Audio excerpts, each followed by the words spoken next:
Hello, welcome back. Let's do one more segment here on the first chapter of Teaching Basics. And I think one of the ways to help a young student get all these basics started is to do daily warm-up studies. If we warm up each day, and we can keep this simple at first, but I think we should warm up in 3 areas every day. Things that deal with tone production, things that deal with articulation, and things that deal with technique, our fingers and our hands. So I'd like to illustrate just some of the basic things. These are in the book in extensive form. I'm just going to give a few simple things that I would try to get students doing as soon as I'm able. And I do have junior high students that are able to do these things. I have had and do now currently. So let's start on the tone production side. I would do the low note warm-up study. The low note warm-up study is going down chromatically in minor thirds first. Fortissimo, no, you can use a vibrato, but no subtone, all slurred.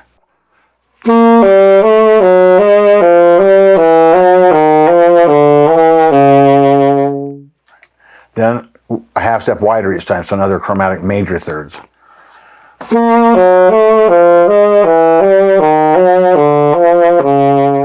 Then fourths.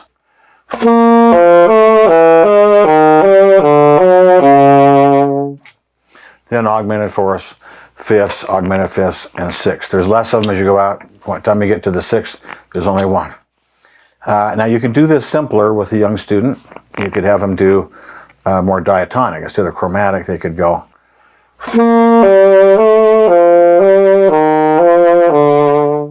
Just have them do what fits in the key, thirds in this case. And just to get something happening in this area, you could just have them do that one thing. They don't even have to do sets. They could do fourths diatonically.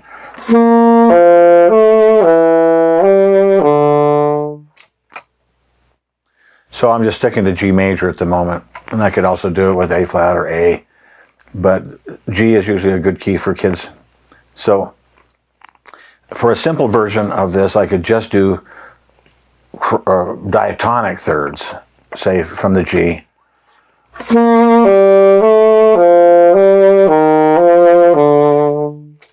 And then I could do even maybe diatonic fourths.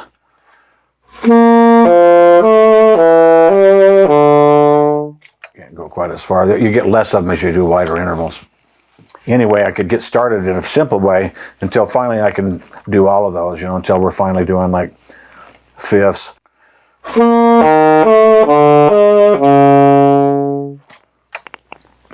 Finally, I'm doing the sixth. So the low note study. Then I would definitely like to get them doing overtones. Now the overtone exercise would be tracing the series up like this. I'm fingering only B flat, no octave key.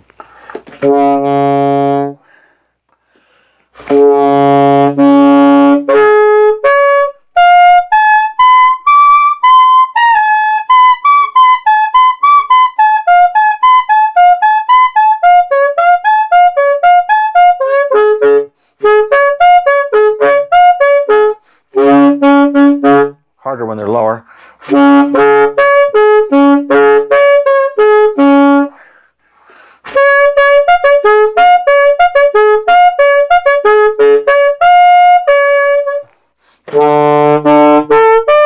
So on. And we'll do it on low B, flat, B, C, C sharp, D. Run those overtones up like that. And then I like doing like I did 3 at a time, kind of pinpoint them a little bit. With a young student, maybe they just go, and maybe to that note. Sometimes to that note. Probably not going to get a lot higher than that yet at first, but I've got, like I say, junior high kids that have done these things to about that level. And then sometimes I can get them to go one more note. Pretty soon we can extend it. So I think you can start these things at whatever level makes sense, but we ought to get them started, I think, early on. Then the matching exercise. Now, if I play the B flat overtone series, that's an F. I'm fingering a low B flat, but I play an F with the low B flat fingering. Now I can also play the F with the regular F fingering. Then with the B flat fingering, now I've got the same pitch with two different fingerings. However, the overtone fingering is going to be sharp. If I let it go where it wants to, it'll sound like this. It'll be super sharp. Of course, my first thought is, not my first thought, but I think the average first thought would be, let's lip it down. Well, if I lip it down, sorry, forgot to loosen. But if I lip it down,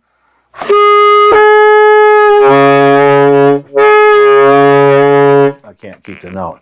I've got to stay focused. This is why we don't use the octave key, by the way. If I use the octave key, I could foreseeably cheat and not derive any value from this exercise.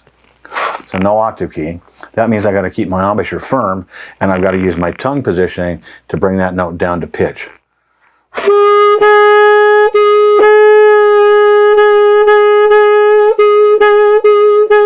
Till I can match the notes back and forth like that.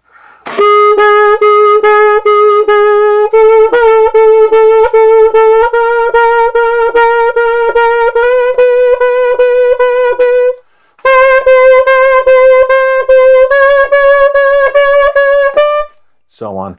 Work it right up. By the time I'm up to high D here,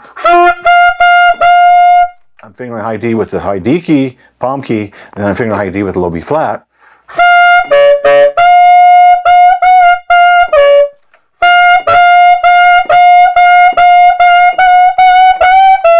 So on. These are really excellent for the developing of the oral cavity and what the tongue is able to do to control things. We could start, again, simple, and just do like the first one, or the first two or three. Don't have to track it way up yet.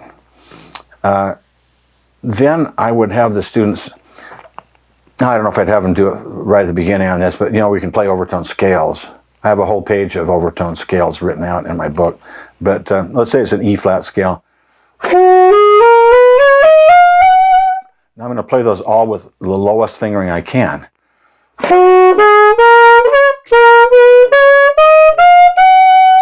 So I'm fingering a low B flat, low C, low B natural, all the way that's all the things I'm using, is those really low fingerings to play that scale.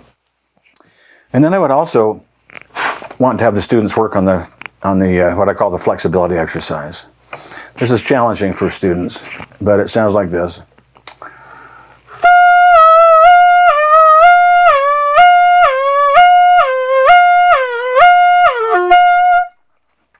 Gotta swallow before you start something like that.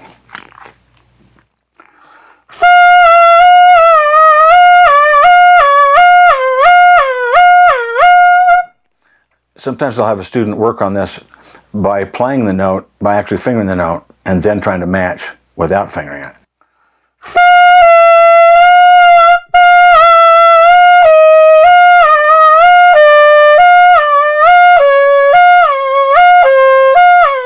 So on. I think that it helps the student to hear the aural goal that they're trying to achieve. What's happening there, of course, is all tongue. 2 ground rules of that exercise. You must not loosen your embouchure, and you must not play softer to get the lower pitch. It has to be done internally with the tongue and not with the mouth at all. If you try to do it with the mouth, you'll lose it. The second I start to loosen, it's gone.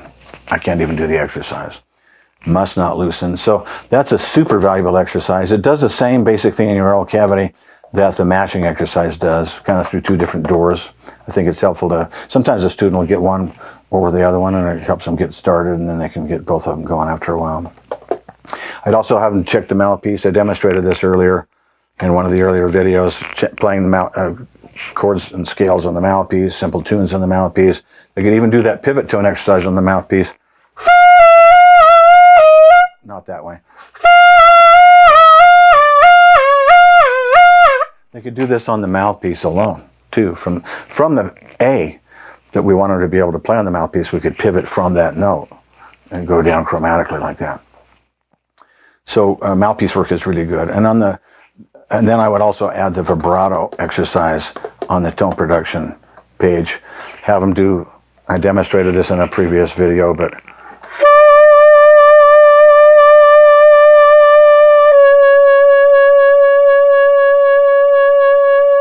so I'm playing 4 pulses, 4 vibrato pulsations per beat, per pulse. And warming up with that each day a little bit too. I think those are the things that I want to do on a tone production page minimally at the beginning. I just do simple versions of the low note exercise, the overtone exercise, the matching exercise, the possibly the scale. You could delay this one, but the scale as an overtone scale, and then the flexibility exercise and mouthpiece pitch exercises. And then I would also add the vibrato exercises to go with that when it's time. I don't usually introduce vibrato to the youngest students. I want to wait a little bit till things start to mature, and then we'll add the vibrato exercises later. So let's shift gears. I'm going to take a short break, and we'll come back and talk about warm-up pages for the articulation and for the fingers. Thanks. I'll just take a short break here. Okay, we're back. Let's finish talking about warm-up exercises. We've talked a little bit about the tone production warm-ups. Let's go into some more warm-ups that I would have a young student do with articulation. Starting with this very simple exercise. This is aimed at tongue placement, tip to tip, correct movement of the tongue, and we can really hear those things most upstairs. So I'm going to do this on a high G, G with the octave key A, B, C. Slow quarter notes, ta, ta, ta.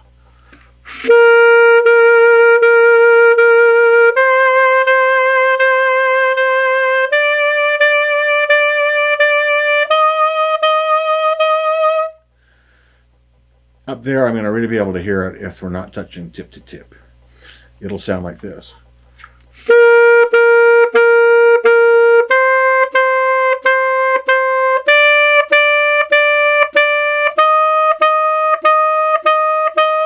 It's got like there's a piece of junk in the front of every note. I call it a dead spot. We talked about it a little while ago. Clean, or here's the difference. When I'm tonguing clean, tip to tip, edge of the tongue on the edge of the reed. When I'm hearing garbage,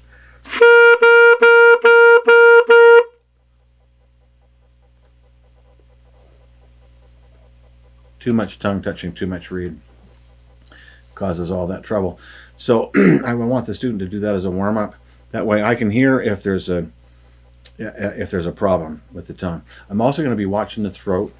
And I think I mentioned this a little while ago in another video, but get a little light on the throat here. Hopefully you can see this. Let's see if I...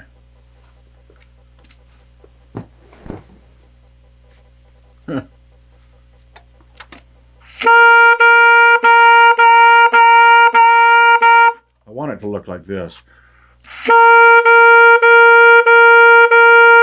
There's no motion in the tongue from the no motion in the throat from the tongue. If I do see any motion here, then I'm worried about how the tongue's moving. It's going back and forth instead of up and down. I'm looking for these two basic things to come together on this simple exercise. Or if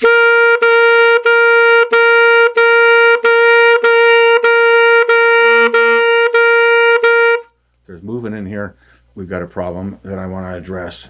I want to try to help the student get out of it early on. So that's a very simple exercise, and that may be the only one you use for a while. But for tonguing, we've got to get some basic tonguing stuff on a good foundation. The other thing that I sometimes do, this wouldn't be right at the beginning, but I don't wait too long before I introduce what I call the 4 degrees of tonguing. The 4 degrees of tonguing are 4 degrees of tongue pressure on the reed, so that we know, we gain a sensitivity of how the tongue, how much pressure it's using to touch the reed. So here are the 4 degrees. I think I'll turn this back off. So the 4 degrees would be, first of this, just an air release. There's a 0 degrees of pressure from the tongue. The tongue does not touch the reed. It's not coming back on the reed. The second degree would be the next lightest touch, where I actually am touching the reed, but very lightly. It won't stop the reed, it will only muffle it.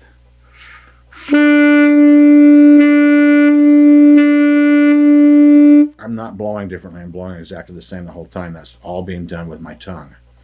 It's what we call the half tongue or the end tongue.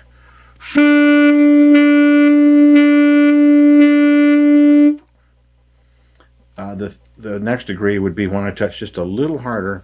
Now the reed can't vibrate.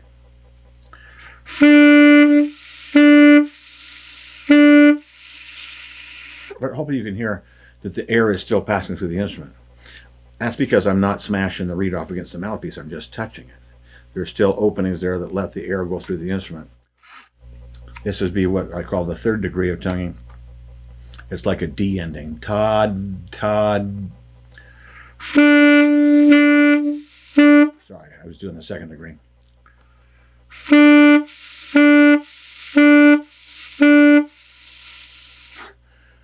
And then the fourth degree would be when I actually do press the reed off against the mouthpiece. This is the hardest pressure, which would be a T. Now it's squaring off the end, cutting off the roundness.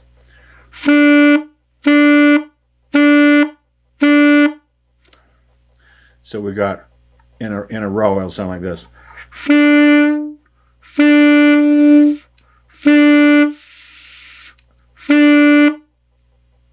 Those are 4 degrees of pressure in how the tongue is touching the reed. I think that's helpful both in how you attack notes and how you release notes. To have the H, ta, it's just an air release or an air attack. Ha, ha, or who. There's an H with the breath attack or kind of with the breath release. And then the N, na, is the next lightest degree of attack, but it's also the next lightest degree of release. Da, na, and then the D, da is an attack, and Todd, which allows for a rounding. I mean, even though I'm cutting with the tongue, the note rounds. Todd. And then the last one is more what we'd use in jazz, but dot, or ta. So it's the hardest attack, it's also the hardest release. The D is the next, and then N, and then H. It's kind of how I'm codifying that. So I'll have the student often just practice it this way.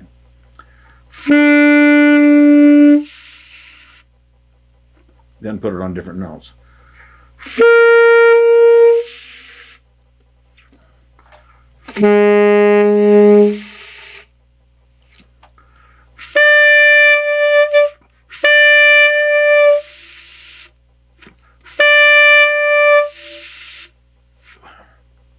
All over the different ranges, different notes. Really good exercise, developing sensitivity of how the tongue, how hard we're touching, both for attacks and releases.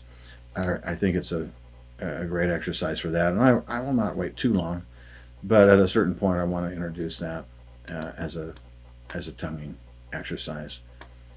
Now on the warm-up pages that are included in the book, I've got like 11 different exercises, a lot of different things that can be done to help the tongue. One more that I might bring up, and we could combine this with the technique part of the study. I've got my students learning scales.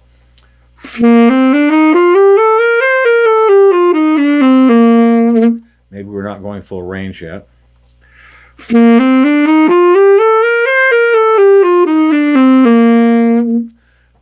Maybe I could introduce some tonguing there.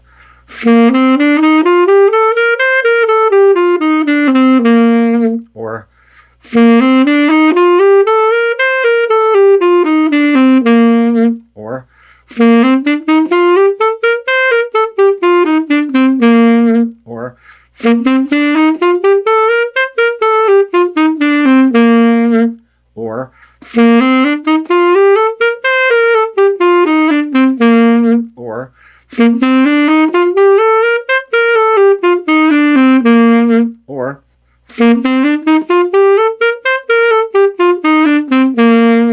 actually 8 different articulations there that I want my students to practice on their scales. And this could be introduced relatively early on while we're still playing simple scales even. It's not a reason we couldn't introduce that. So those 8 ways are all slurred, all tongued, slur 2, slur 2, slur 2, tongue 2, tongue 2, slur 2, slur 3, tongue 1, tongue 1, slur 3, and tongue 1, slur 2, tongue 1. All very good ways of working on articulation and making sure, again, that it's not dead spots, it's tip to tip. Watching the throat, make sure it's not moving with the tongue, so that we know the tongue's moving up and down, not back and forth in the mouth. We also know that they're not anchor tonguing. I want to avoid that at this point. So those are a few things that I think could be added, and we've kind of already segued into the technical area. I would have students doing scales, and at first maybe they're just 1 octave scales. I did that one to the 9th. Maybe it only goes to the octave, or maybe it goes to the 9th. After a while, it's 2 octave scales. You know, maybe we're doing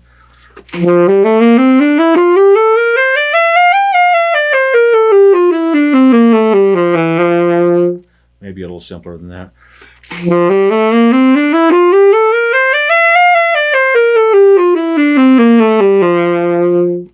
Either way. Ultimately, of course, we want to move the student to full range scales. Maybe a more dramatic example would be back on the G. Since I can't go 2 octaves on a G scale, I only have 1 octave. This would be a way then to extend the range of that.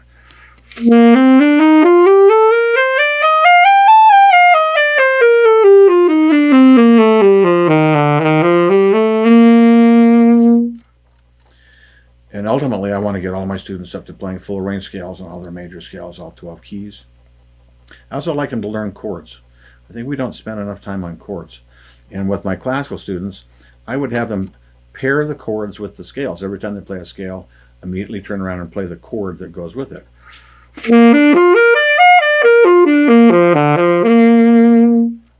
I'm doing the D,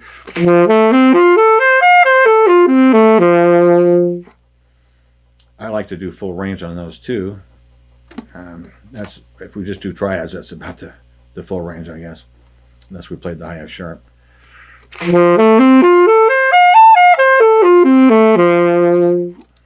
So it could be done that way.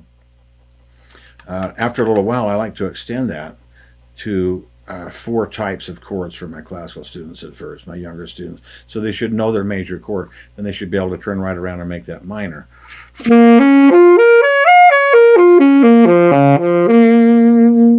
And then dominant.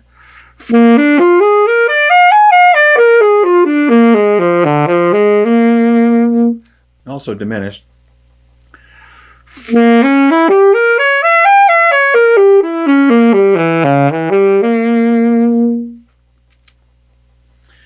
I think it's a good idea to get scales and chords going soon, and those are going to be in fairly simple versions.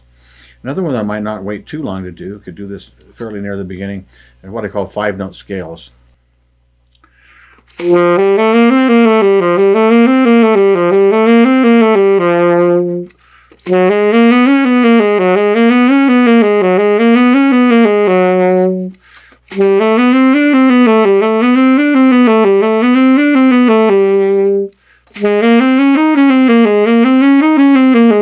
beautiful thing about this is that by the time you've practiced the bottom of all 12 scales, you've also practiced the top of all 12 scales, because the bottom of one scale is the top of the next scale adjacent in the key circle. And then these have the potential for speed. And we want to work on close fingers, relaxed fingers, and a little faster action. It's easier to do this with 5 notes, so we might do it like this.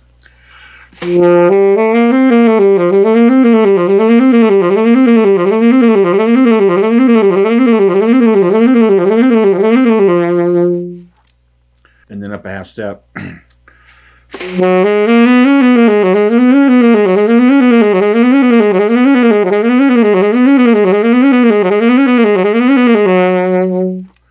Up another half step, and then so on. Keep working up half steps. You can even be clear up into the palm keys with that stuff. Really helps to develop some facility, a little bit of speed, and helps a lot with working on close fingers, relaxed fingers, and so on. I like the 5-note scale exercise. I think it could be used, not going for that kind of speed with a young student, but I think it could be used on a fairly relatively younger level, and then after a while it can be faster and faster for students who are more advancing. But I like that study a lot. So there's just a few things that I would probably start with in the technical warm-up area.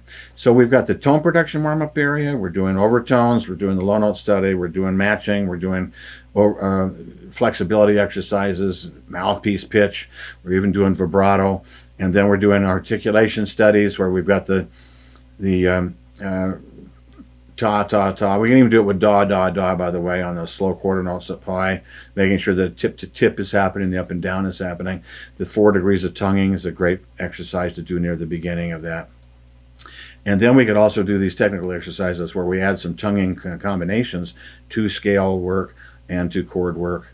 And those 5-note scale patterns are good for working on hands and fingers, positions, speed, closeness. So those are a few things that I'd have even a fairly young student doing to help entrench those basic things. So I hope this is helpful. I appreciate you listening and watching. We're going to go on to another chapter now, so please join me for the next chapter. Thank you.